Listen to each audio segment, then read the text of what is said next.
আম্মা জান আয়েশা রাদিয়াল্লাহু তাআলা আনহা এর কোনো সন্তান ছিল না। এমনকি তিনি গর্ভবতী হয়েছিলেন এমন কোনো হাদিসও নাই।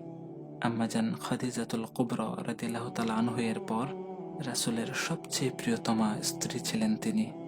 রাসূলকে সাথে নিয়ে কিংবা নিজে নিজে আল্লাহর কাছে সন্তান চেয়ে দোয়া করেছেন এমন কোনো হাদিসও নাই।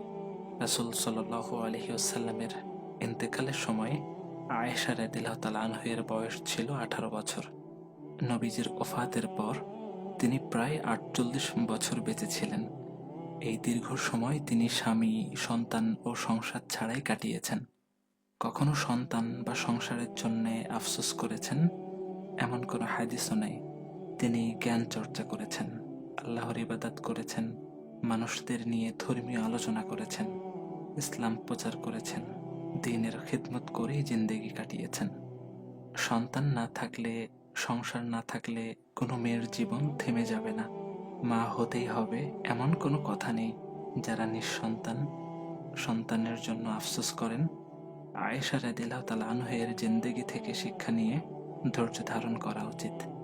আল্লাহ বিভিন্নভাবে তার বান্দা-বান্দীদের পরীক্ষা করেন। আল্লাহর প্রতি অবিচল আস্থা রেখে পরীক্ষা দেওয়া উচিত। পরীক্ষায় উত্তীর্ণ হতে পারলে আল্লাহর পক্ষ থেকে অবশ্যই উত্তম পুরস্কারের ব্যবস্থা রয়েছে। সুখে থাকুক পৃথিবীর সব মা। মা হওয়ার আক্ষেপ যাদের কুড়ে কুড়ে খাচ্ছে, তাদের আল্লাহ যেন সবরে জামিল দান করেন।